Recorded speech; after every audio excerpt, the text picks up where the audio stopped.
Priya Tiwari from Government College Amdara, Patna.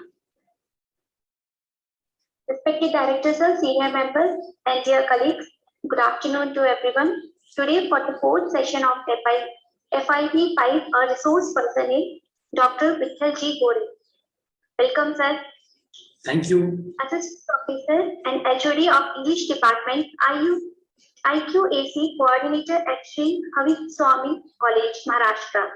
So, he has completed his PhD from Osmania University, Hyderabad. He has an excellent experience of teaching in around 8 colleges. Sir has also worked as an administrator in more than 10 institutes. He has edited a book titled English Language Communication Skill Life Manual published in 2008. Sir has also published article in the daily newspaper, The Yashwant. He is a member in editorial board of an international journal of research on English language teaching studies. He is also a chief editor of NIET Tidings, a newsletter of NGI Group of Institutions from 2006 to 2012, 7 issues in a row. Sir has also edited many chapters of books from Osmania University Publications, Eureka Publications, and Macmillan Publications. During this COVID-19 pandemic, Sir has helped many of these students, faculty members, and professionals by organizing the skill development program through YouTube channel. Convener 5-session online career guidance under SHMU Career Guidance Cell. Convener of state level program Catch the Rain program is a part of Environment Awareness program on 13th August 2021. Convener of state level environmental awareness program and conducted live interactions of 2 environmentalists of Diversion and Naga. He has been invited as a resource person in many of the events organized by universities at various levels, state, national, international, around 30 events. Sir has presented about 10 papers and at national level, and some of them are of international level. Relevance of English language training for employability at the International and 41st Annual ELTAI Conference, Classroom Management through Action Research at International Conference on Latest Trends in English Studies and Research, Multiculturalism, a countenance of the Modern World International Conference on Landmarks in Indian and World Literature. Sir has also published many research papers in peer-reviewed drug-free UGC-listed journals. He has also published many papers and seminar conference proceedings in India as well as in foreign countries, universities. Sir has been awarded as the Best Flying Squad Award for 2016 by YCMUU Nasik on 23rd December 2017. He has also developed browser-based computer software, computer-based English language training program. He has also developed e-content based on SRT-MUN syllabus for English subjects, skill development and communication skills. Membership. Member Association for English Literacy, Parbhani. Member Oxford Teachers Club. Executive Member Marathi Vigyan Parishad, Udgir, Maharashtra. Founder Executive Member Junior Indian Red Cross Society. There is also attended the various orientation refreshers program. Now I would like to invite Dr. Vittal G. Gore sir on the behalf of Sagar University HRDC to share us with his knowledge. Welcome, sir. Thank you very much, Tiwari ma'am.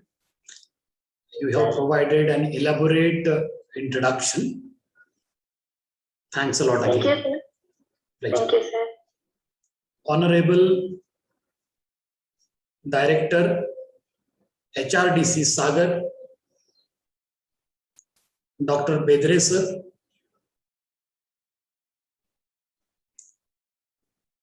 convener of this particular HRDC induction program, and all my dear participants. It gives me immense pleasure to share my ideas on various topics whenever Honorable Director Sir has entrusted me the responsibility to share my views, experience, and ideas from this platform. So today, I got one more opportunity to talk on a new topic titled as Online Education, Pros and Cons. Friends, for the past 18 to 20 months or so, all of us are held at home. We are literally locked down at home. And probably every one of us has got this kind of experience for the first time. In fact, right from schooling, we never heard about the word lockdown, and we did not know the nature of lockdown as a word and as a reality that we have discussed thoroughly through the newspapers, thoroughly through the academic events, so on and so on. And now, in this presentation, you will come to know about online education. That will be the part one of my presentation today. And then I will speak on what are the pros and cons of online education.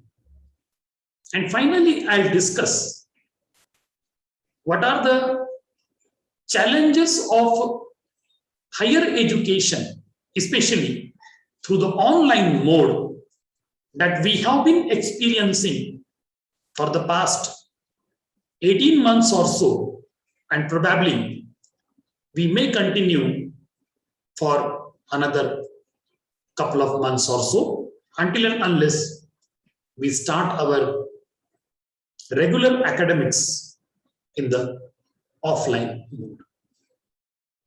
So friends, now I would like to begin with the topic for the day.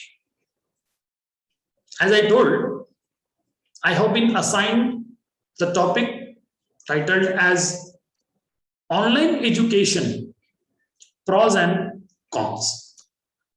So friends, for another 1.5 hours or so, we will talk about online education and its pros and cons. The objectives of my presentation are: what is online education? Of course, as a term, what do you mean by online? Second, I will focus on what is teaching and learning, since all of us are the teachers, very actively involved in the process of teaching and learning. Third, what are the tools for online teaching and learning? Then I'll talk about what is online education in particular. And finally, I'll focus on what are the pros and cons of online education. Friends, since I'm the teacher of English, so of course I'll be tempted to talk about the word that is online first, and then I will proceed with the discussions. If you refer to any dictionary, you will find that the word online is actually a kind of compound word. Compound word means two different words are brought together, forming an entity called a new word. Here you have a prefix on and then the noun line. So this on and line, these two are brought together in order to form a new word called a compound word having its own comprehensive, complete meaning. That is online here.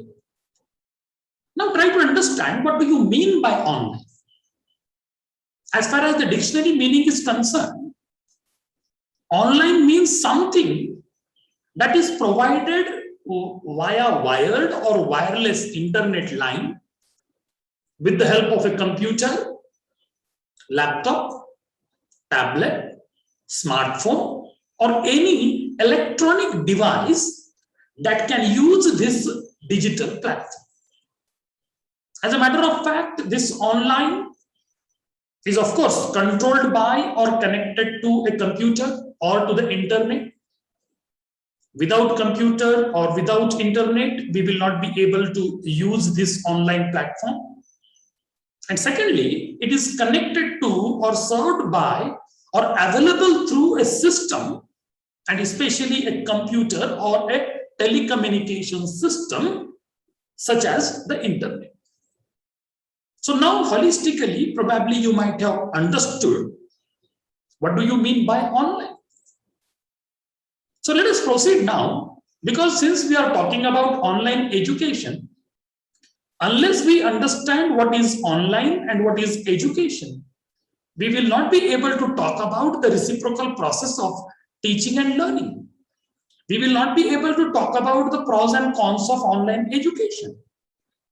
So before we discuss that particular point, we have to understand what is online education. As I said, all of us are the integral parts of the educational system. Somebody may be assistant professor or associate professor or professor, or else maybe taking up some academic and administrative additional responsibility, whatever it may be. So as I was talking about education, as we are the part and parcel of this education system, and we do perform our responsibility as a teacher. But now let us try to understand what this reciprocal relationship is all about. As I said, teaching and learning has a reciprocal relationship between the teacher and a student. Teacher being at the giving end, and a student is being at the receiving end. But you cannot imagine the presence of one in the absence of the other. So in general terms, teaching can be defined as engagement with learners. Whose engagement? Teachers' engagement with students. And of course, students will enable us, of course, for their better understanding, application of knowledge, conceptual designs, processes, whatever that we deal with in a classroom. So this reciprocal give and take, or this kind of two-way action, actually establishes a vote of trust for each other, and then only the process of teaching and learning, as you call education in the holistic point of view at a larger level, is really successful. But what do you mean by teaching? Actually, to teach is to engage students in learning, right? But most of the times, one-way teaching goes on, whereas the students learn nothing. That is not the purpose of teaching. So to teach is to engage students in learning, unless the students are involved in the active process of learning. That process cannot be called teaching learning process. Thus, teaching consists of getting students involved in the active construction of knowledge. Now you try to understand, whichever I highlighted with a red color on your screen. I use the term or the phrase or a group of words here that we are expected to involve our students in the active construction of knowledge. The days are gone that teachers used to be one-sided. They used to bombard the tremendous knowledge to their learners, and the students used to mug up the things and go off. No. Especially in the 21st century, the role of a teacher is totally changed. Now you see what kind of difference is there between teaching and learning. And that is what is the actual role that we need to understand right in the beginning. Before we get into online education, before we get into the pros and cons of online education. Because just to talk about pros and cons will not justify the topic. Or else just to talk about online education, it will also not justify the topic. So in the holistic point of view, first of all, we need to understand the entire teaching learning system. Then you need to understand what kind of educational scenario is there in India now. And then the topic can be, discussed based on its pros and cons. So teaching, when you talk about teaching is giving lessons about a particular subject to a group of learners. Mind it well. Whatever topic that you put forward in front of your students, the role of a teacher is to give that lesson, to present that lesson, to demonstrate the knowledge of the lesson to the learners till they better understand whatever is going on in the class. And now what is there on the part of a learner? Learning is gaining knowledge by studying, by experience. It is also expected on the part of a learner that he should gain knowledge, he should gain wisdom, he should study the subject, he should experience whatever we have taught. Then only he can come to a proper formative stage in the beginning. So students can learn, one more thing you need to understand, especially in the modern context. Because each one of us is carrying a smartphone. Many of us have our own laptops, computers, desktops, so on and so on. So since we are well connected with internet, since we are well knowledgeable how to use internet for knowledge purpose, so in this modern scenario, you will find that students can learn without teachers. I'm not sure how many of you agree with this kind of statement. But I do believe that if at all you use internet technology or online educational technology very effectively, even in the absence of a teacher, students can learn. But now you think about our status. Can teachers really have any meaning and presence in the absence of the students? No.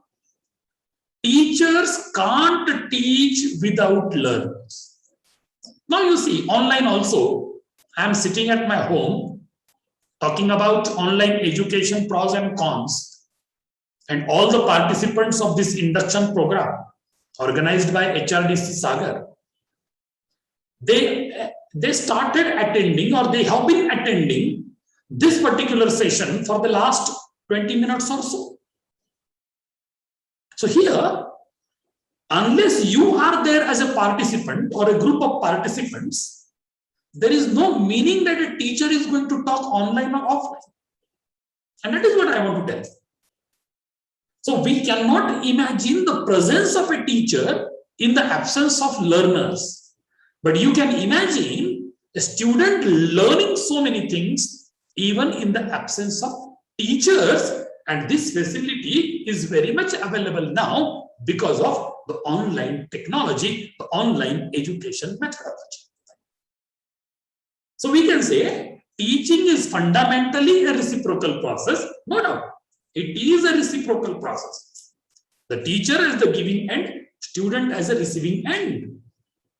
And it always includes planning, implementation, revision, examinations, and evaluations. These are the integral aspects of the entire educational system. So you might be really worried that a teacher has no meaning in the absence of a learner, but students can definitely learn even in the absence of a teacher. So we need to really create our importance in such a way that we will have the perpetual importance in the days to come. Right? Now you see, since we are talking about online education, gradually I am leading you all to the conceptual design of my presentation today. I'm sure that each one of you used at least one or two online educational platforms or digital platforms in order to reach out to your students. You have different tools which are available online. Many of them are available free of cost, and a few are available with the paid subscription. So let us talk about in general about the tools for online education. As far as LMS are concerned, I hope you know, learning management system. So far, the learning management systems are concerned, those who have used Google Classroom, which is easily available free of cost with the help of a Gmail account, and those who have used it very smartly, they probably might have understood the importance of using Google Classroom as a learning management system. Of course, it is also a teaching management system. If a teacher is using, like, the platform like Teachmint or a Moodle, when you are using these learning management systems, or I would say teaching management systems, your classes would have been more and more effective. Right? So you can, generate your own attendance. You can take your, video recordings available there. You can share so many activities. You can conduct MCQ-based tests. You can conduct online proctored examinations, so on and so on. So all the facilities, or else all the things that we generally do in the offline mode, almost everything can be managed through learning management system. So maybe after the class, you simply go for Teachmint app. Okay, it is available for a desktop computer also, and even in the smartphone you can install it. Once you install, then you will realize the importance of using a learning management system to make your online education effective and effective. Similarly, you have the online communication tools. Now you see, this presentation of mine is being organized by HRDC Sagar with the help of Google Meet platform.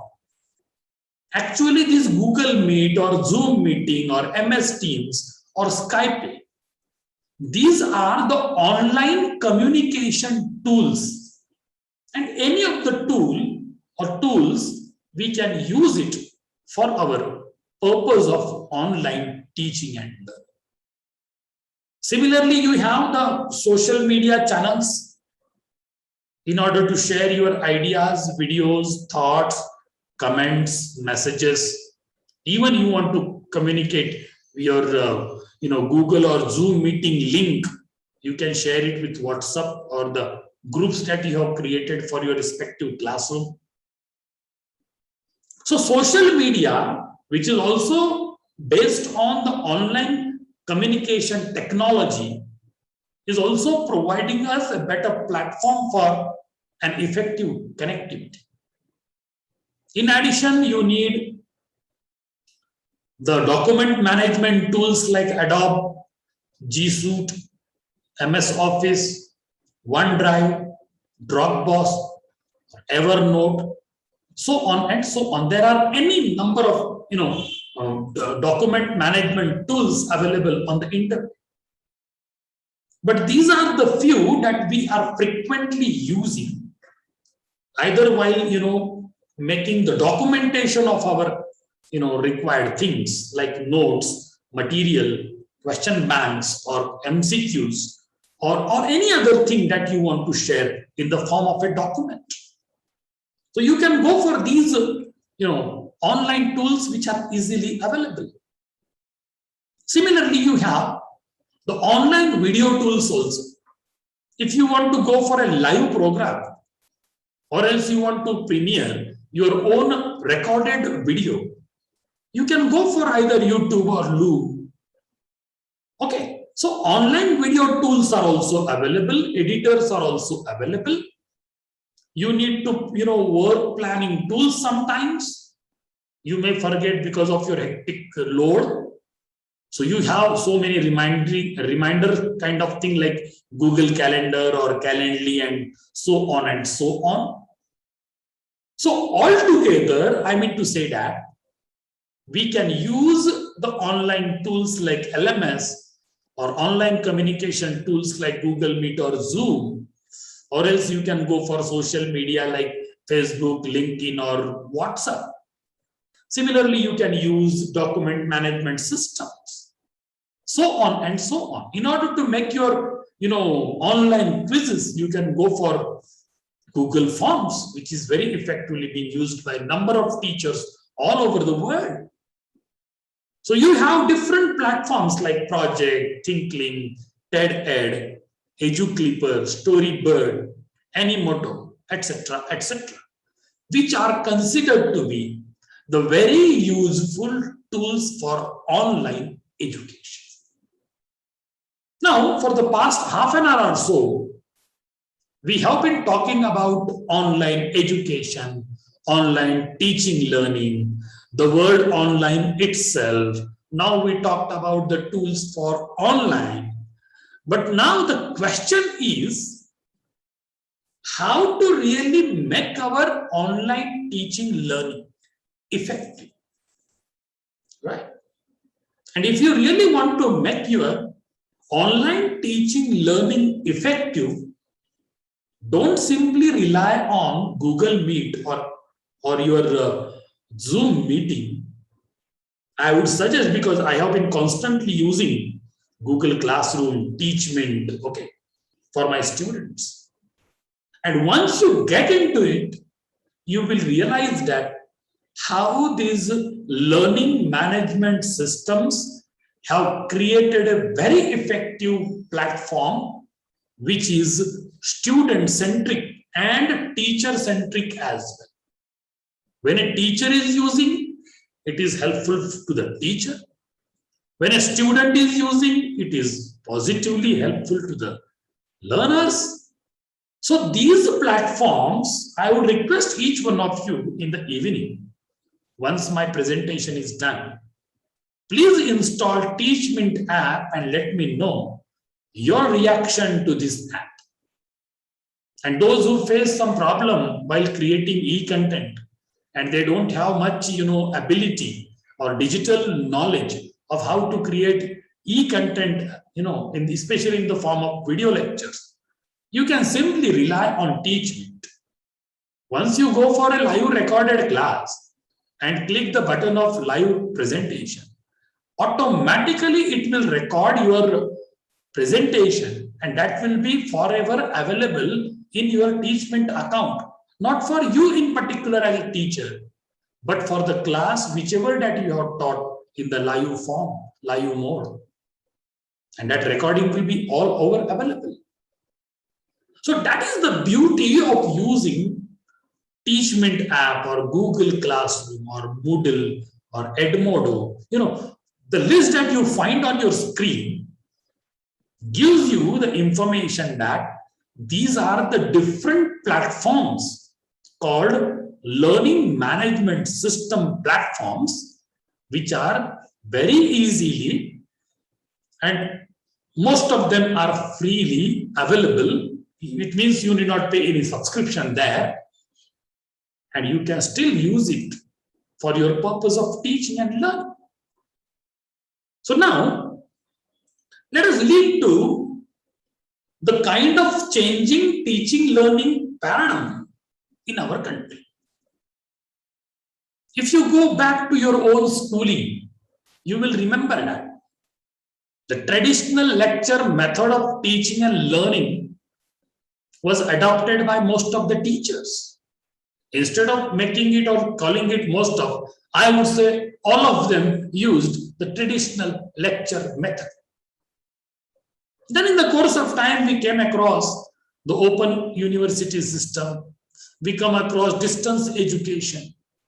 And now, especially in the 21st century, or towards the end of 20th century also, you can say IT-enabled education was very much in the air. Similarly, recently you might have heard about the decision taken up by UGC about the blended learning or blended teaching and learning. It means some part of your syllabus you will teach in the offline form or offline mode, and some parts for some credits students can complete in the online mode. So this blended teaching learning method is also inducted in the 21st century. But as a matter of fact, actually because of this COVID-19 pandemic, we are really forced to use these online platforms. And this e-learning has come into limelight. Virtual learning campus concept also came into limelight. But one thing we need to remember, that the whole country, or rather to say the whole world, is involved in the business of online teaching and learning and online business as well.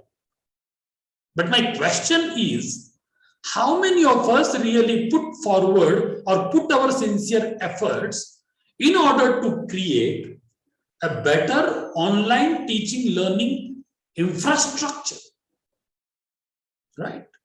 Teachers depend on their own mobiles or smart gadgets or digital gadgets available at home. No support, neither by the government nor by the institutions. But of course, the classes are simply going on. But here my point is, if at all you really want to change this teaching learning, especially online teaching learning paradigm, I think so much of investment is required in the infrastructural point of view, in the ICT field, and then only the things will really move on in the right direction.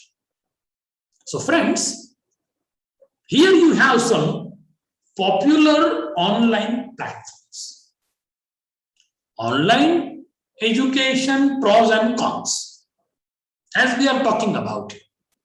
But now you need to remember first that whatever classes we conducted online, so please don't limit your knowledge of online to that particular context only. Okay. You have massive online open courses available on different platforms that you call MOOC courses or MOOCs, right? So you have Lynda, Udemy, Khan Academy, Coursera, Allison, edX, FutureLearn, NPTEL, Swayam, Arpit. The last three are developed by Government of India, for your kind information. So you can go for any of the online courses available. Once you complete the course, once you appear for the examination, qualify the examination and earn a certificate, that certificate gives you the weightage in the form of certain credits. Okay, you have the courses like 4 credit courses or 6 credit courses or 8 credit courses, even up to 16 credits. The courses are, or MOOC courses are available. So the kind of teaching learning that we did as a teacher and the students learn as students, Of course, that is also online education. But you cannot keep aside the MOOC platforms also. So learning through distance mode with the help of internet, learning through the digital mode with the help of the platforms like MOOC platforms, or else doing your classes directly online with the help of some media. All these come under the concept of online education. I hope your concept of online education is broad now, and it is clear as far as your way of thinking about online education and online courses. But now the point is, what are the different types of online courses available? Right? That doubt is always there in our mind.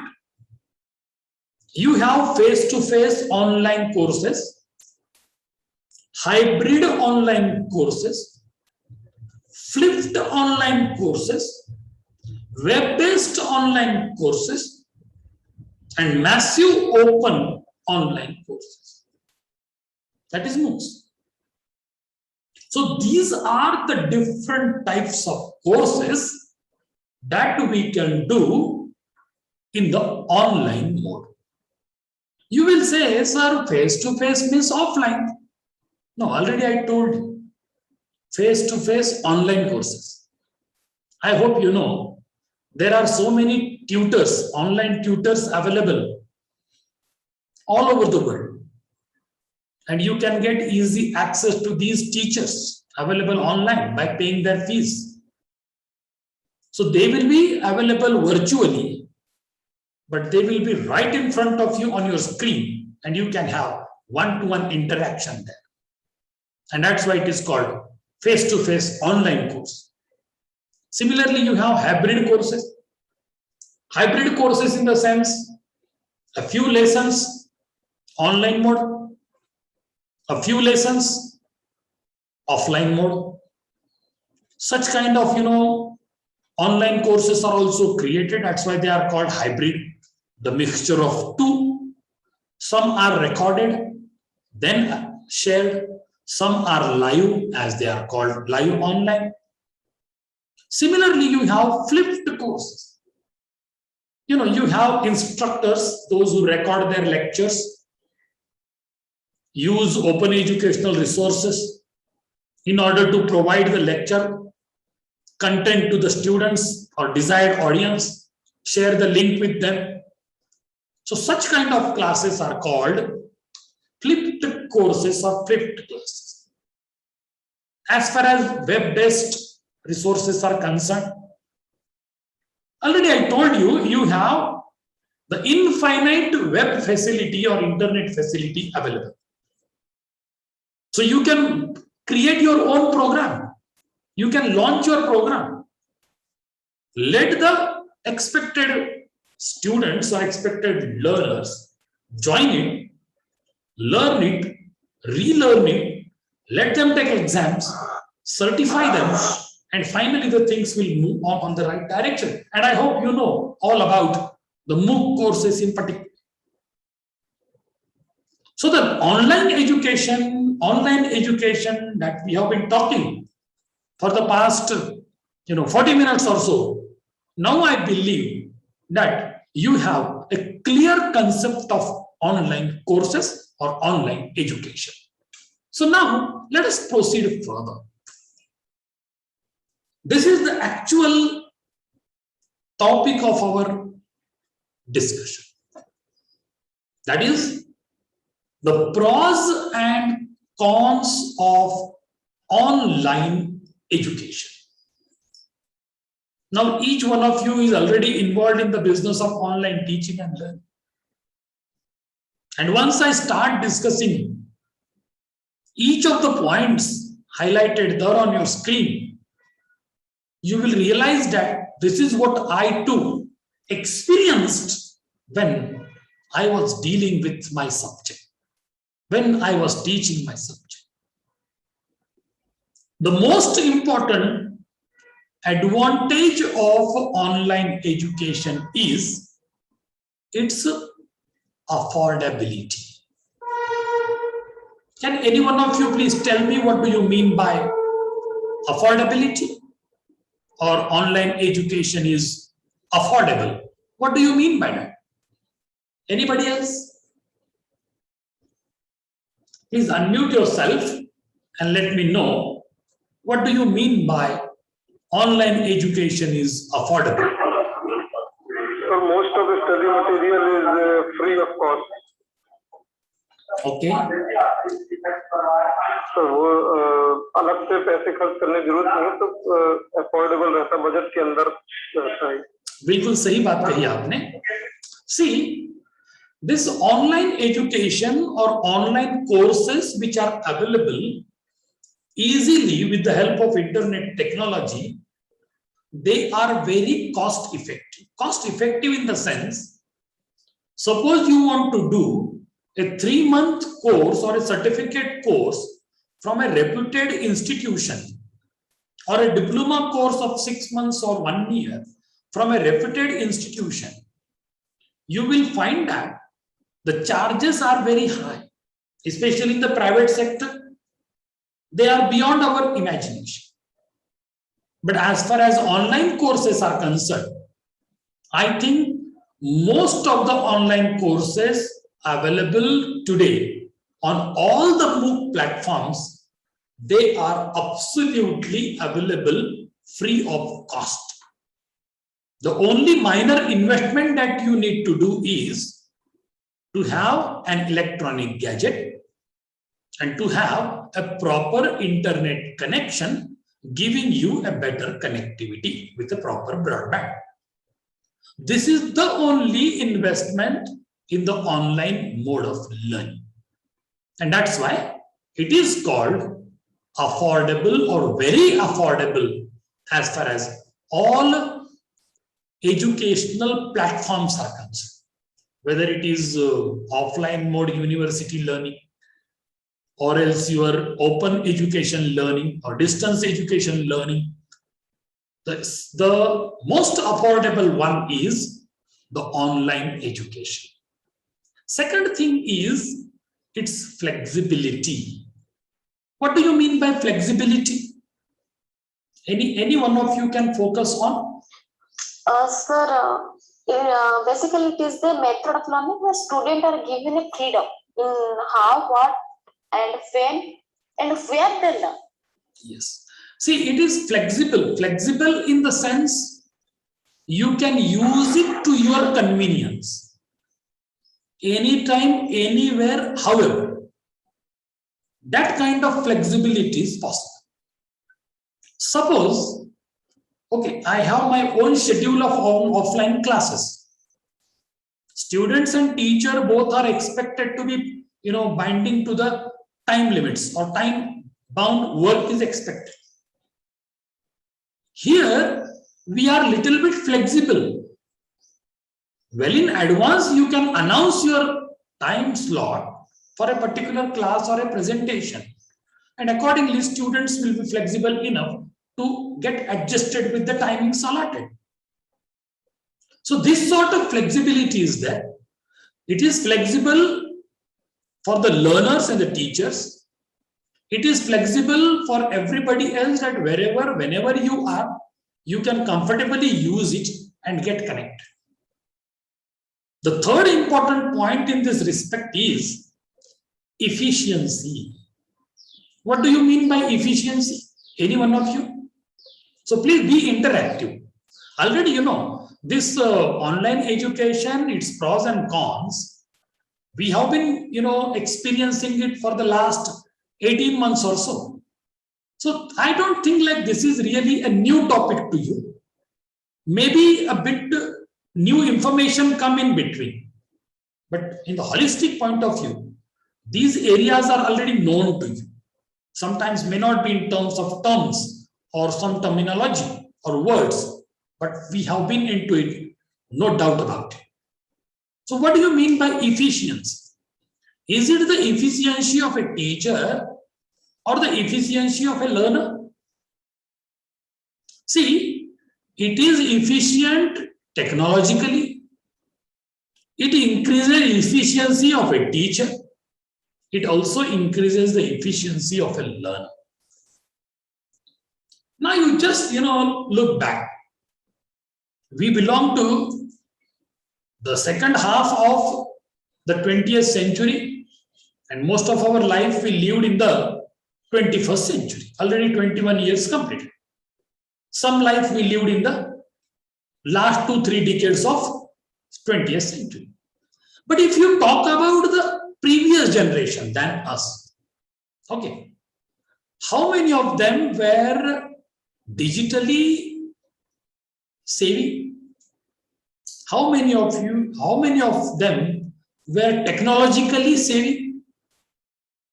I think before COVID-19, there was a huge gap between our generation and our previous generation.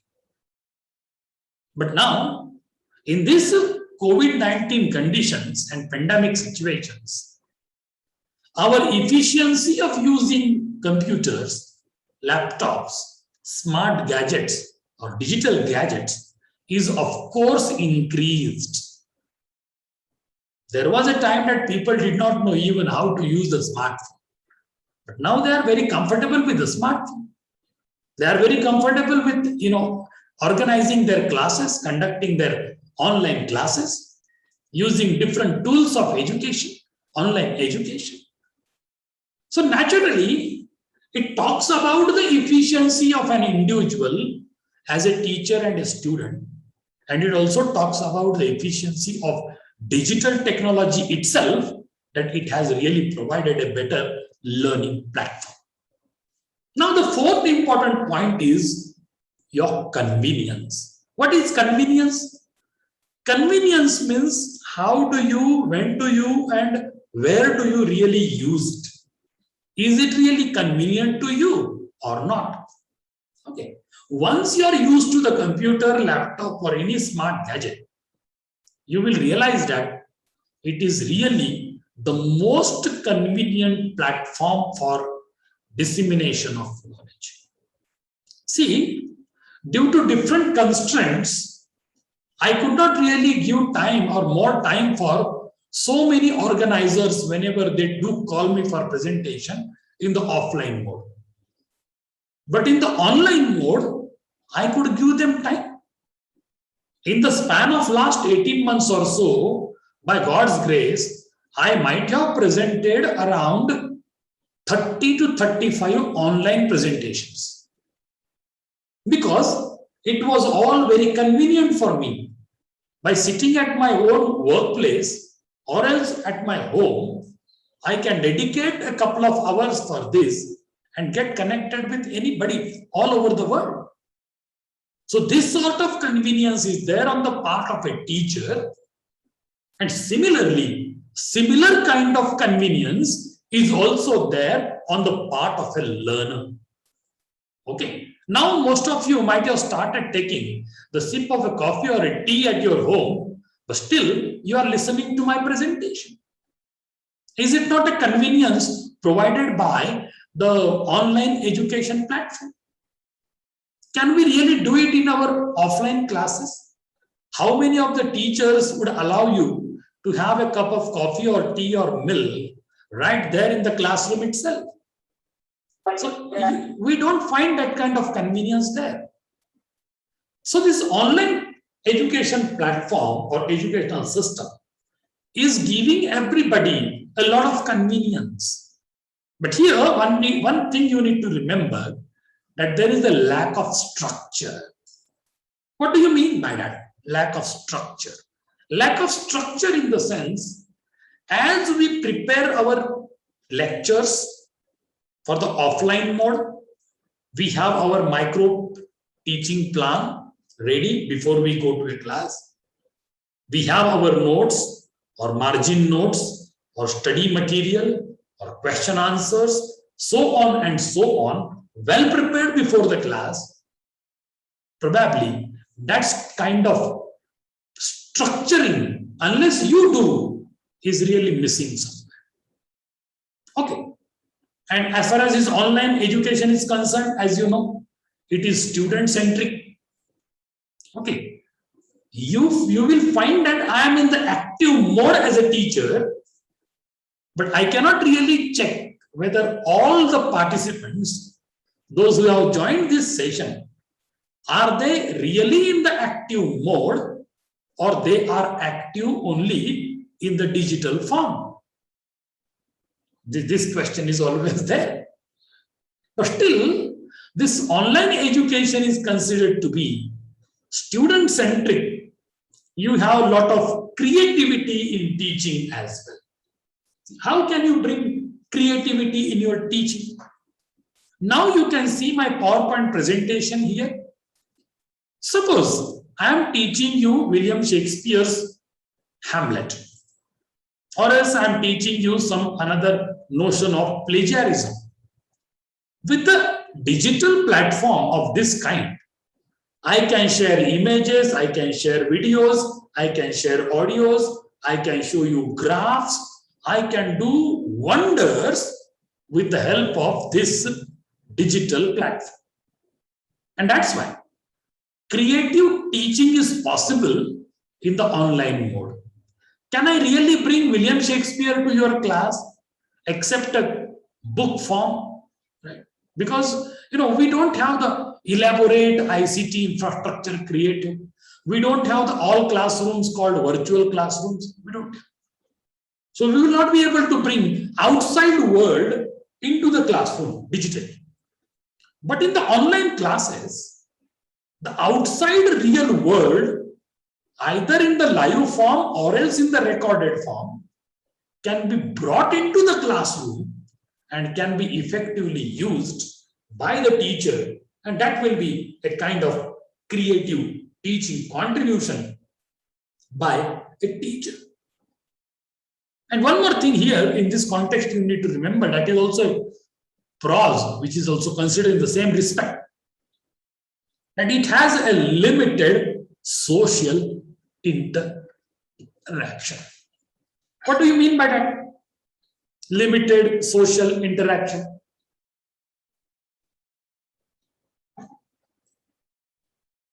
See, every listener is held up at home.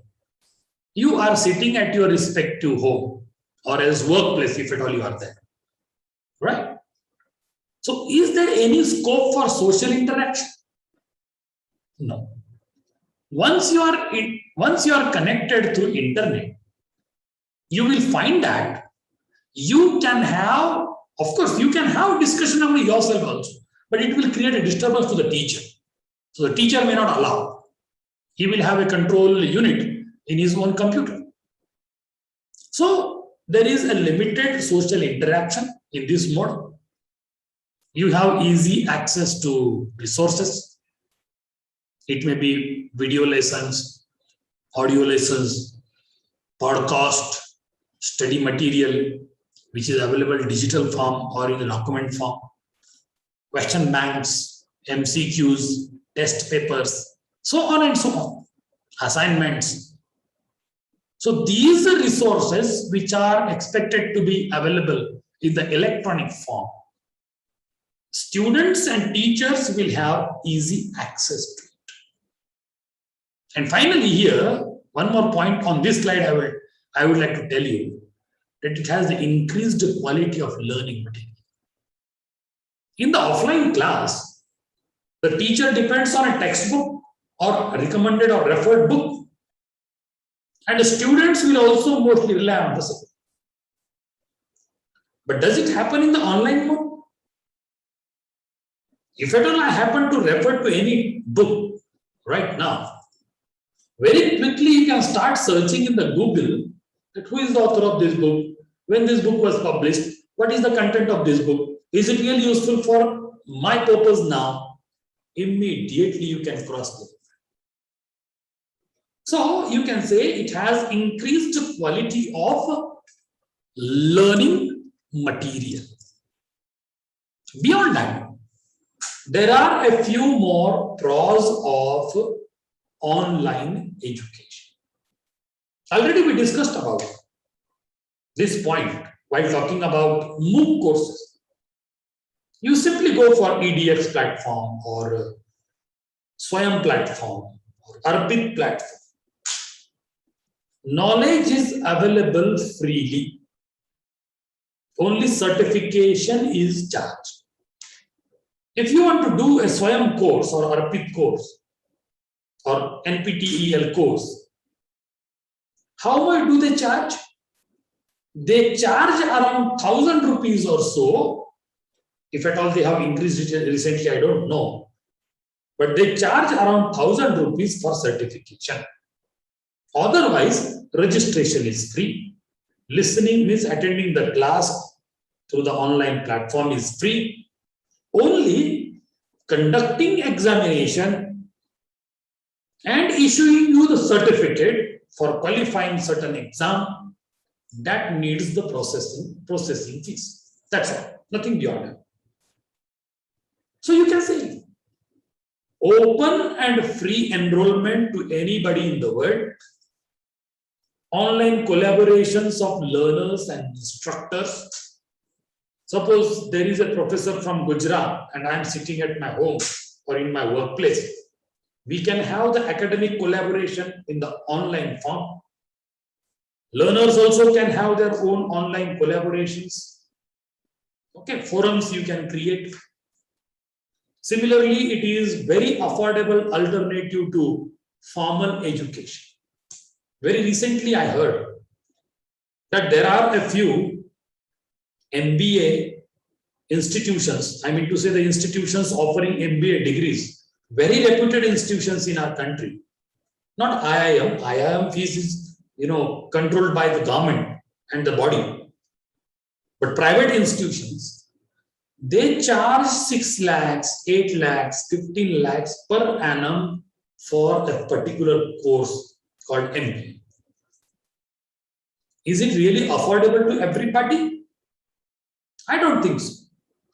But as far as the online certification is concerned, it is very much affordable, and it is affordable as an alternative to the offline formal education. So this fact you need to remember. Similarly, you have improving access to higher education. Since it has become affordable, since the things are available freely, only certification charges have to be paid, that too negligible. What is happening in the last few years? Access to higher education through online mode is consistently going up and up. Beyond that, you have one more point to discuss, like the flexible learning platform. Already we talked about it. Whichever platform you use, whichever learning management system that you use, this is all flexible, this is all student-centric, and it also provides a facility for the teacher as well on his part. You have support career opportunities, which is absolutely free of cost for all. You can go for peer grade system or grading system. That is all possible only when we are using or we use the online learning platform. Whether you are giving it for formal education, informal education, you are doing certain courses, whatever that you want to. But as a matter of fact, when you talk about it in general, you will realize that these courses, especially online courses or online teaching learning, is of course proved to be a very useful platform, especially during the pandemic time. Just imagine if at all there would not have been any online platform available and this kind of pandemic would have come out or broke out. Do you think that education would have been continued? No. We should feel fortunate today, and thanks to this online educational platforms and resources, that our students are still in the process of learning more. that learning mode is not yet vanished from the entire system. Now I will switch over to the another part. That is the another side of this topic, that is the cons of online education. The most important thing that I noticed in this respect is you have less direct contact with your teachers and learners both, because we are virtually connected. Now I am sitting at home, you are also doing the same, listening to me. Do we have any direct contact? Do I know how many are there in my class? It may be number, may be known to me if I have a glance there on the total. But if at all I want to see everybody, either we have to ask them to put their camera on to find out whether the right person is sitting over there, or parents are listening to the presentation, that we have to check whether you are taking the exam or the parents are taking exam on the behalf of the child. All these things are actually not possible in this particular. There is a less direct contact. Okay. Similarly, you have time commitments. Suppose your class is scheduled, teacher is also expected to be available, and of course the students as well. So time commitment is there. Once the time lapses, nothing can be retrieved back. Here you have less accountability. In the class, when I teach, I keep interacting with the students. I keep reading the faces of the students. I keep reading the eyes of the students. And that will let me know whether the student understood my point or not, whether there are any doubts in his mind or not. But in the online method, can I do so? I cannot even check how many of you are attending my class. I cannot check how many of you do understand me properly. I cannot check anything. It means there is a less accountability of a teacher and there is a less accountability of the learner. So this accountability factor makes a real matter as far as online education is concerned. And most important thing that we have noticed in this respect is, even though it is freely available, even though only certification charges are there, even though you can use your smartphone and learn, but the drop rate is very, very high. I'll give one simple example. For SWAYAM courses, more than 1 crore people joined, registered. But how many of them got the certification? Okay. That these numbers are very surprising to you all. Better you check it online, you will come to know. It means the drop rate is also very high. Already I told there is a less social interaction. I would say there is no social interaction at all. It means our social skills are not developed. Our cross-cultural communication is not developed. Our cross-cultural understanding and awareness is not developed. We become all isolated like Robinson Crusoe. No, that is not expected actually from the education. But this online education has forced every child to remain at home. And parents are also, constantly, keeping watch on them. Okay, you finish this class, now you go for that class. Join immediately. And just like teachers, the parents also keep watching the child, whether the teachers are teaching well or not, whether the child is learning it or not, so on and so on. And here you see one more very important point is virtual repetition. Generally, when we notice a teacher's body language, teacher's facial gestures, teacher's preparation of the subject, teacher's command over language, when we monitor all these things in the offline mode, finally we come to a conclusion who is a good teacher, who is a better teacher, and who is the best teacher, and who is the worst teacher. All these categorization is done by a learner in the offline. But what kind of reputation do we have now? we have a virtual reputation. We are missing out that offline reputation that we used to get in the classroom. The kind of acknowledgement, the kind of appreciation, the kind of learning motive shown by the students. This is all we are going to miss out because of this pandemic. Similarly, you have the lack of individual attention and feedback. I may throw even Google form for the feedback. Immediately after this class also, HRDC will throw 4 forms to you or 1 single form to you, having the details of 4 sessions, and you need to talk about their, the responses given to certain questions, or feedback about the teacher, feedback about the resource person. So here, we don't have the individual attention and individual feedback. If the offline students are available in my class, I can have one-to-one interaction, I can have one-to-many interaction. I can really read their faces and body language. I can learn so many things from them, and vice versa.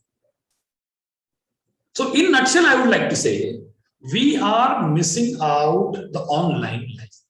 Sorry, we are missing out the on-campus life. Of course, we do enjoy the online life, but online life is not a reality. Online life has a virtual reality. आभासी जिसे आप कहते हैं. But as far as on-campus life is concerned, that is the real life. Okay. And finally, the lack of personal monitoring. Personal monitoring of 50 members is impossible on this particular online platform.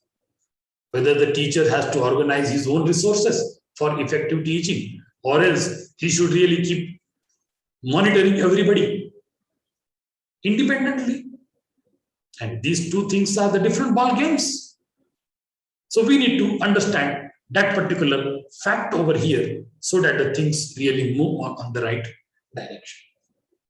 Now there are a few more points in this respect. Like students need to be responsible for their own work. Suppose I am dealing with my topic today, I will do my level best, my job is done.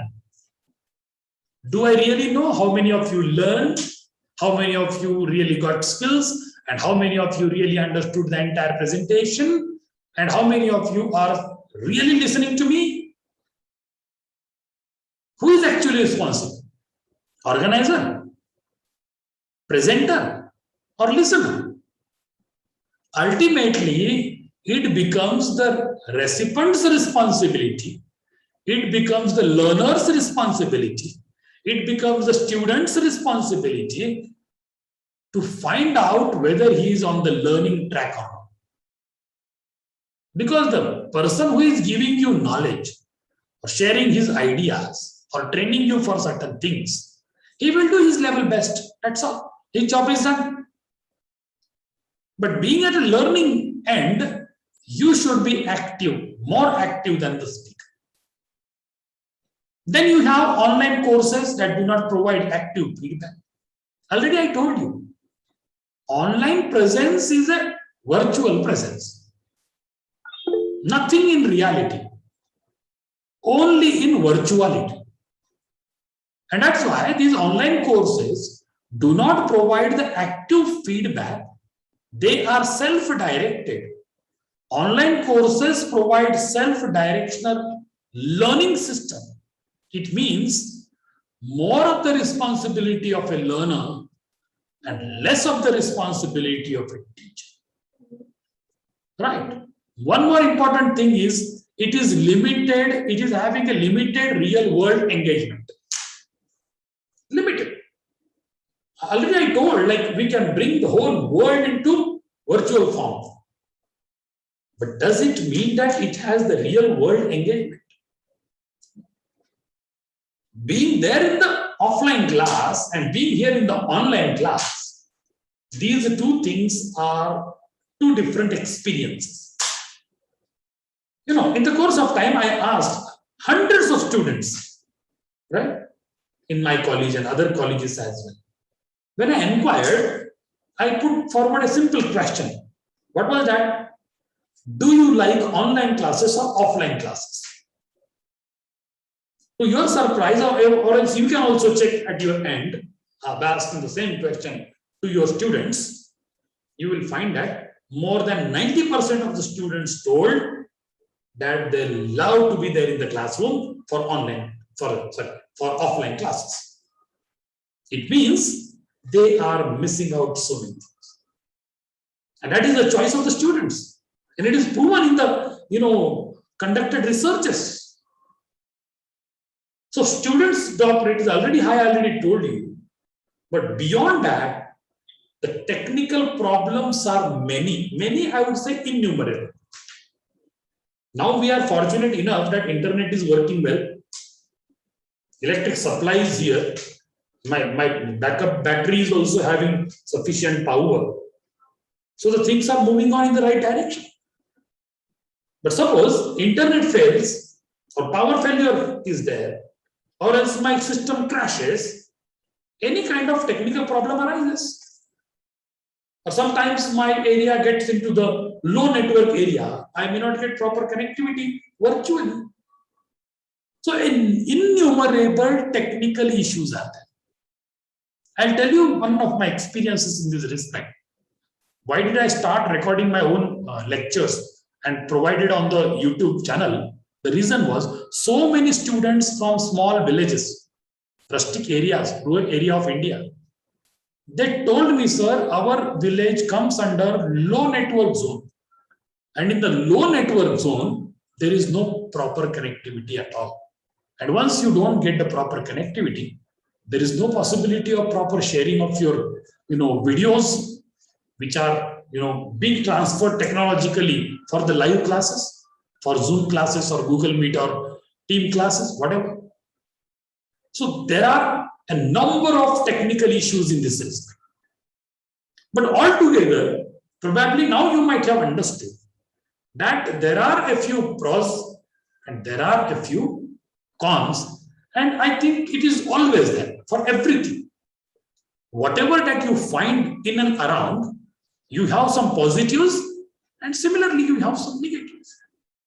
Probably you may remember your school time, write an essay on science, boon or a bane, merits and demerits of science, pros and cons of science. Okay.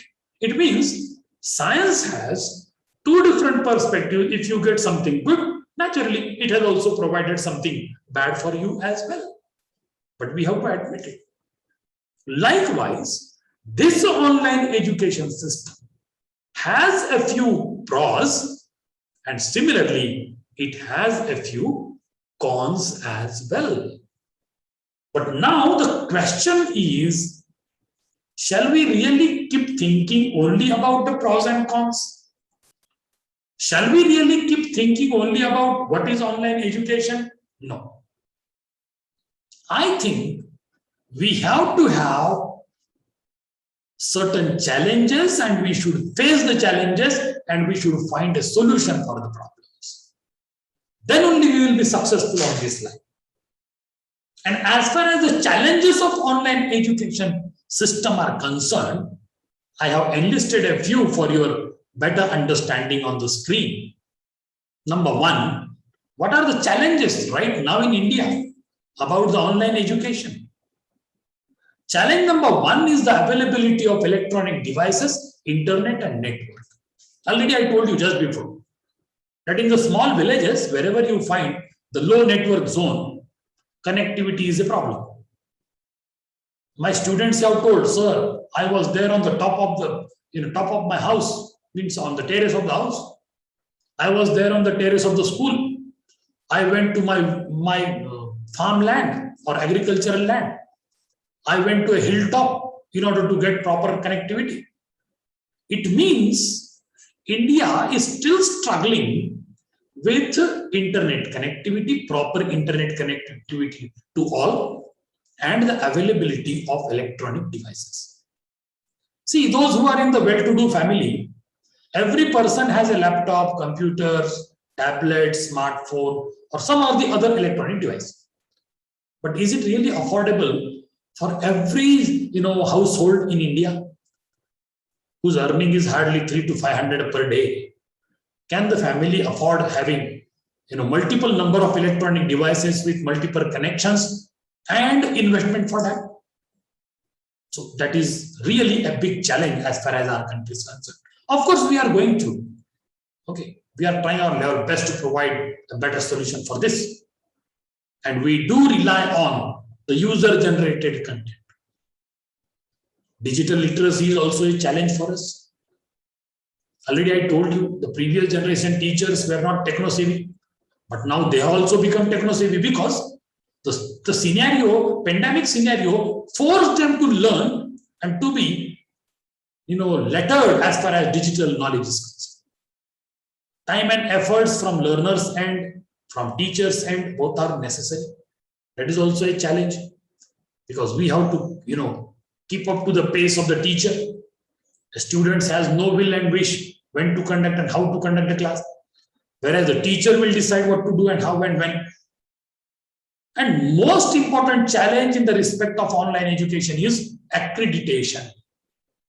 See, your institution, my institution, and most of the institutions in our country are accredited by NAAC or by NB, National Board of Accreditation. But have you heard that any of the online course, either MOOC course or SWAYAM course, is accredited by some institution? I have not yet heard about it so far. Okay, recognition may be there, like SWAYAM courses, NPTEL courses, or your, ARPIT courses. They are recognized by either UGC or AICTE or some university, something like that. But accreditation part is not yet handled or done as far as these online educational platforms, systems, and MOOC platforms are concerned. So that is also a big challenge for us now, how to really get these courses accredited. Then you have the self-regulation and motivation. Already I told you. Now you have to decide whether to listen to a class or not. If the teacher is talking effectively, having some sense of talking, you may listen. If you find it anyway, I know everything, then probably you may not listen. So this self-regulation and motivation is the important challenge in the respect of online education. And finally, you have the high drop rate, standard and grading, automated grading system, automated certificating system, teaching assistant grading system, so on and so on. All are automatic. When these things are automatic, okay, there are different challenges again. Unless you are techno savvy, unless you are well learned, you will not be really able to use this online platform effectively. So these are the things that I really wanted to talk in general about online education, pros and cons. So altogether, we talked about 4 words. Number 1, what is online? Number 2, what is education? Number 3, what are the pros of online education? What are the cons of online education? And finally, in nutshell, I talked about your challenges that we have been facing as far as this particular, online educational platform is concerned. So that's all from my end. Over to you. Any questions, queries in this respect? Yes, sir. I have a question, sir. Yeah. Can you hear me, sir? Yeah, please proceed. Yeah. Sir, actually what happens in face-to-face classroom, we generally have classroom in India with lots of diversities. Yes. Diverse levels of learning, diverse backgrounds, diverse behavior, different kind of appearances. Right. And this diversity actually gives a different kind of challenge as well as motivation while going to the classroom. Yes, right. But coming to the virtual classroom as opposed to face-to-face learning, yes, actually this is my personal experience. yes, I do not have that feeling of diversity while going to teach. that's what I miss some sorts of challenge, some sorts of motivation that comes out of that diversity. So how can I overcome this problem in online teaching? yes. Actually, when we discussed about the pros and cons of online education, I have clearly highlighted that we miss out the social interaction. We miss out the personal interaction with the student. And unless we have one-to-one or one-to-many at a time interaction with the learners, probably we will not be able to really, get convinced with the entire proceedings of the class. You have rightly said that we get a different diversity in the class, and we enjoy while dealing with a topic in the class, especially in the offline mode. But that kind of thing is rarely, possible in the online mode, because nobody is under control except somebody joining and somebody is exiting. Right? So now also you can see a teacher, moderator, the organizer, and the participants all together, everybody joined over here. Right? But my question is, or my doubt is, how many of us are in the active mode of learning? And this is the biggest ever lacuna of the entire online system. Isn't it? To overcome this, either we have to have small groups. But if you see our classes, when I teach compulsory English, I get 120 enrolled students, registered students. Maybe around 80 to 90 or 100 every day they are available in the class, offline class. And suppose you get your paid subscription of Zoom or Google Meet. Maybe all will join, but do I have a control over them? How many of them are learning? How many of them have just digitally joined and mentally and physically off from the class? These things are beyond the control of a teacher. I may share graphs, I may share videos, I may share audios. I may try to make my class more and more, entertaining, called edutainment. Okay, education, information. Okay, both the things are done in the form of entertainment. So edutainment, you mean to say. So that can be done, but ultimately it is the learner's responsibility either to be active or inactive. It depends. How does an individual react to the situation? I hope I convinced. Yeah, thank you so much. Pleasure. Thank you so much, sir. Actually, sir, what I see then actually the amount of responsibility is very much higher with the teacher when we are in face-to-face learning. But when it is online learning, the situation is quite opposite. No, actually, see, teachers' responsibility remain the same. We are equally responsible, in the offline and online classes, because our preparation, whether it is for online class or offline class, it will always be there. Okay. But our control in the offline class is more, and we ensure by looking at our, students' faces and their body language, we come to a conclusion whether my class was successful or not. But that sense of satisfaction we are missing out, especially in the online mode. We are equally responsible in both the roles, online role, offline role. But learners, whether they are feeling the same responsibility or not, that cannot be checked in the online mode. Got it? Right, sir, right. Thank you so much. Pleasure. Any other question, query? Sir नमस्कार sir. नमस्ते sir, बोलिए. Sir ये पूछ रहा था, बोलिए sir अभी general ये कहाँ तक सफल हो पाएगा? जनरली हम भी क्लास लेते हैं और आपने भी इसके कुछ दोषों को गिनाया है सर. और सर जैसे अब चूंकि हम छोटी जगहों पे हैं तो यहाँ गांव से ज्यादा बच्चे जुड़े हुए हैं, जनरली एडमिशन ज्यादा होते हैं, तो वहाँ नेट की प्रॉब्लम भी है और ये इस तरह की ये मोबाइल से समस्या भी है. और सर जैसे आपने एक बार बताया था कि बच्चे फादर या मदर देखते हैं कि बच्चे ज्वाइन कर रहे हैं, लेकिन बच्चे कितने अटेंशन है सर, ये भी महत्वपूर्ण है. जैसे जनरली हमारे यहाँ छोटे बच्चे हैं, पढ़ते हैं, तो हमें पूरा अटेंशन देना पड़ता है, बच्चों को समझ में भी नहीं आता है. सर कहाँ तक सक्सेस होगी सर ये, या केवल नाम मात्र ही होकर रह जाएगी सर ये? अब जहां तक मेरा एक पर्सनल एक्सपीरियंस रहा है इन चीजों का, है ना, मैंने पहले कहा कि जब हमारा अंग्रेजी का कंपलसरी अंग्रेजी का क्लास होता है तो आमतौर पर 120 बच्चे रजिस्टर्ड होते हैं क्लास के लिए. एनरोल्ड स्टूडेंट जो कहते हैं, और ऑन एन एवरेज 80 to 100 का स्ट्रेंथ क्लास में फुल पैक होता है। कभी कभी तो बैठने को जगह नहीं मिलेगी। लेकिन ऑनलाइन में कई सारी दिक्कतें आई हैं। जैसे आपने कहा कि हमारे पास भी कई सारे बच्चे जो है रिमोट एरिया से आते हैं, हिली एरिया से आते हैं, और हम तो कॉन्फ्लुएंस पर है 2 डिफरेंट स्टेट्स के, महाराष्ट्र, कर्नाटक एंड तेलंगाना, अलग अलग स्टेट से बच्चे आए हुए, तो उनकी अपनी अपनी समस्याएं हैं।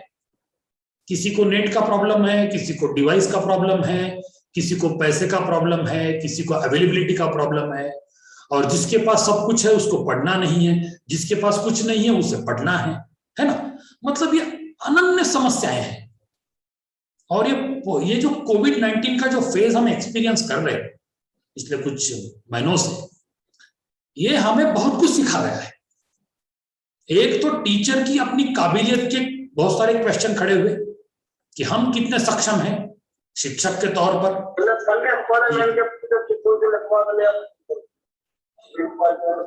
आपने कुछ कहा सर, महेंद्र सर?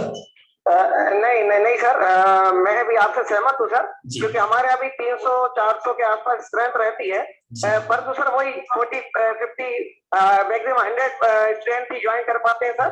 और दूसरी बात इन्वायरमेंट की भी रहती है सर, क्योंकि एक स्कूल कॉलेज में आता है इन्वायरमेंट, अनुशासन, सारी चीजें सीखना, ये सारी चीजें ऑनलाइन सर बिल्कुल नहीं हो पाती सर। ये चीज की तो सही। और सर मेरे ख्याल से ऐसा लगता है इससे कुछ स्तर शिक्षा का गिर भी रहा है सर, उसके बाद बच्चा पास हो जा रहा है सर, बड़ा दुख का लगता है सर। हम लोग भी इतनी मेहनत करके आए सर, लगता है और सोचते भी है कि बहुत कुछ दे दें, जैसे आप हमें बहुत कुछ दे रहे हैं सर, हम भी ऐसे ही बच्चों को देना चाहते हैं, हम भी सीख रहे हैं, और जो चीजें सर अभी कर ही रहे हैं सर इसमें अभी लगभग 1-1.5 साल से, तो बहुत कुछ सीखा भी, आपकी बातें सुन में भी आई। लेकिन सर लर्नर के लिए जो आपने कहा कि स्पेशली लर्नर इतना, तो सर जैसे सर हम लोग हैं, चलो ठीक है समझदार हो गए हैं, उसमें भी कहीं कुछ हमसे भी गलती हो सकती है। बच्चा तो सर अभी बहुत छोटे स्टेप पर मान रहे हैं जो अभी, तो सर बड़ी समस्या है सर। ये मैं ऐसा लग रहा है कि एजुकेशन का स्तर सर बहुत डाउन सा लग रहा है सर मेरे हिसाब से नॉलेज के मामले में। पेंडेमिक कोविड-19 का जो फेज रहा है, overall in the educational point of view बहुत बड़ा सेटबैक हमें देकर चला गया। अगर हम सही मात्रा में स्टूडेंट्स की कैपेसिटी को जांचने की कोशिश करें तो आपको एक बात समझ में आ जाएगी कि students have really lost their sense of academics, है ना। ये बहरहाल कोविड-19 का यही प्रोडक्ट है। जहां पर हुआ है बहुत अच्छा हुआ है, लेकिन कई सारे बच्चे इससे मतलब बहुत दूर रहे, मतलब वो किसी कारणवश इसे पा नहीं पाए। So that is the biggest ever issue that we have faced. And as already I talked about the challenges of this online education. और ये challenges है, आपने जैसे कहा कि 300 बच्चे रजिस्टर्ड है, मुश्किल से 50 आते हैं। अगर आप इन टर्म्स ऑफ परसेंटेज निकाले तो कितना निकल रहा है आप ही बताइए। मतलब यही मिजरेबल कंडीशंस। मतलब उसके लिए पेरेंट रिस्पॉन्सिबल है या स्टूडेंट रिस्पॉन्सिबल है, टीचर रिस्पॉन्सिबल है या पूरा एजुकेशनल सिस्टम रिस्पॉन्सिबल है, किसी एक की रिस्पॉन्सिबिलिटी नहीं बनती। जैसे बच्चा क्लास में आने के बाद उसे पढ़ाने की हमारी रिस्पॉन्सिबिलिटी है, तो आज अगर बच्चा घर में है तो उससे पढ़वा के लेने की जिम्मेदारी माँ बाप की बनती है, इसमें कोई दो राय नहीं है ना। लेकिन अगर माँ और बाप दोनों भी अगर काम करते हो, दोनों भी अगर work man and work woman है, तो उन पर घर पर किसका कंट्रोल होगा? That is also a different story again. And specially in the big cities, metropolitan cities, ये प्रॉब्लम बहुत बड़ा प्रॉब्लम है कि बच्चों की तरफ कौन देखे, वो पढ़ रहे नहीं पढ़ रहे, क्या देख रहे क्या नहीं देख रहे, कौन देखे।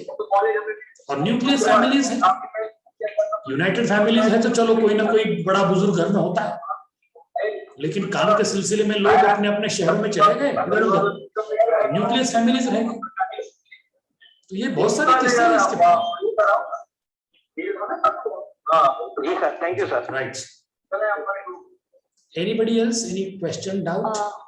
Yes, sir. I'm Preeti from Odisha. Yeah, please. Actually, sir, from every aspect you beautifully explained. Actually, from advantage to disadvantage and challenges, from every aspect you beautifully explained. Thank you, Dr. Ranjit Mandal and Mahendra sir. मेरे पे कोई दोनों question थे जो आपने clear करवा दिए हैं. Okay, thank you. Sir, I want to say anything more about it. As we know, the SwayamMonks platform is now it's the world largest online platform. Yes, right. So my question is, which authority is responsible for the evaluation and the approval process of MOOCs proposal? Okay, it's a very good question and I would love to answer this. और एक खुशी की बात है कि स्वयं पर जो कुछ वीडियोस है, कुछ वीडियोस मेरे भी वहां लगे हुए, आप देख ले सकते हैं. So as far as Swayam platform is concerned, or Arpit platform is concerned, or your NPTEL platform is concerned, see, overall, if you talk about the MOOC courses all over the world, the first course was launched in Canada in 2008, and then onwards the journey of MOOC courses started. You have Udemy, you have Khan Academy, you have EDX platform, okay? Several number of platforms are there. Already one of my slide talked about it, right? So ये मसला ऐसा है कि ये जो भी platforms बने हुए हैं, किसी न किसी अथॉरिटी का इन पर कंट्रोल है. जैसे फॉर एग्जांपल लीजिए आप स्वयं है, अर्पित है और NPTEL है. It actually comes under education ministry, government of India. लेकिन ये जब प्रोग्राम लॉन्च हुआ था, इसको स्पॉन्सरशिप मिली थी MHRD की, ministry of human resource development, government of India.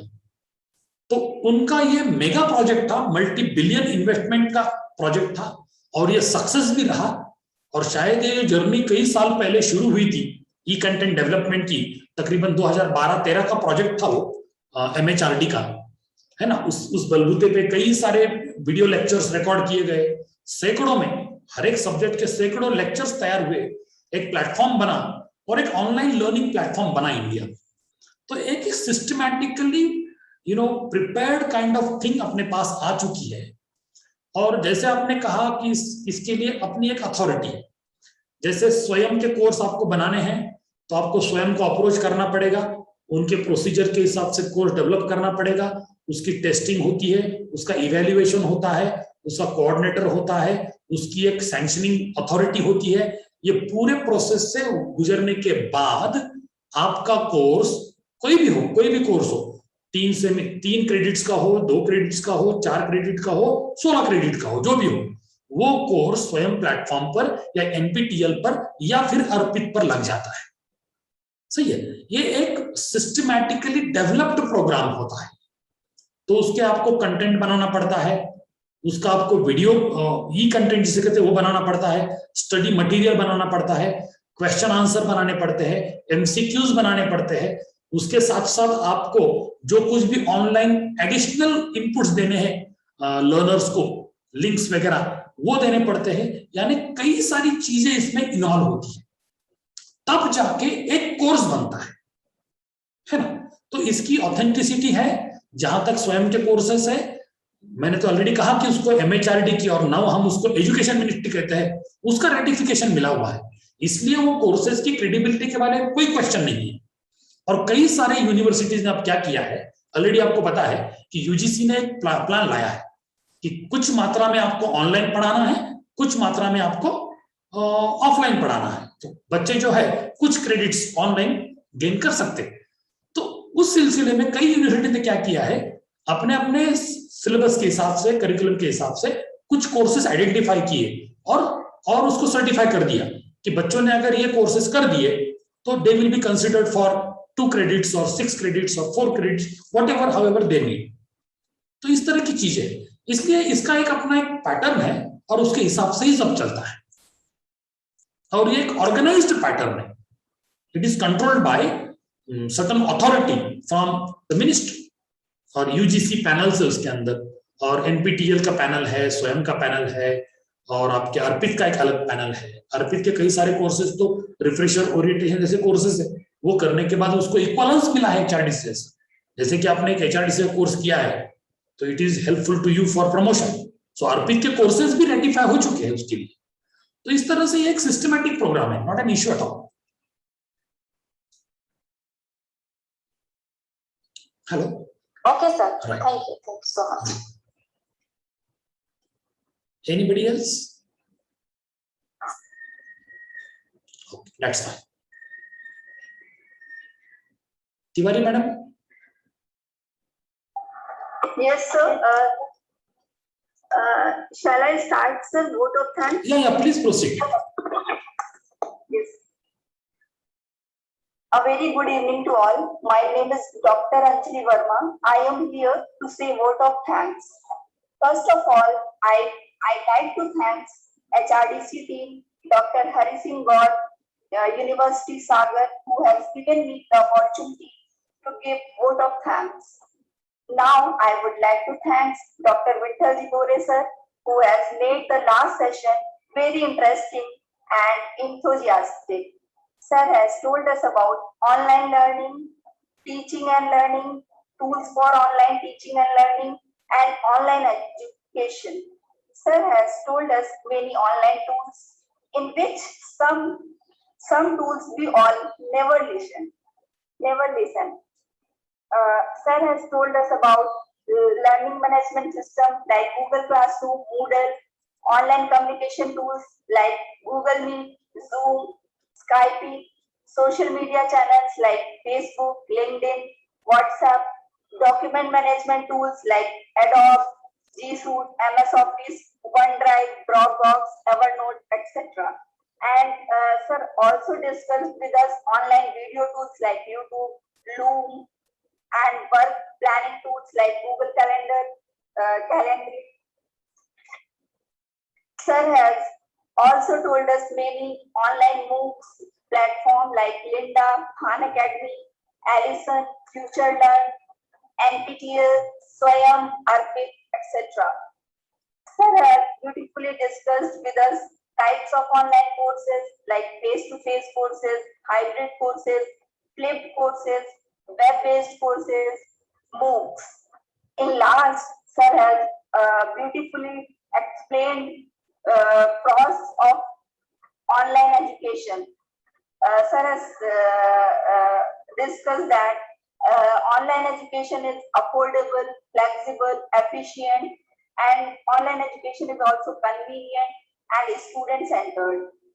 Sir has also beautifully explained the cons of online education, like online education has less direct contact, online education has time commitment, online education has less accountability, higher dropout rate.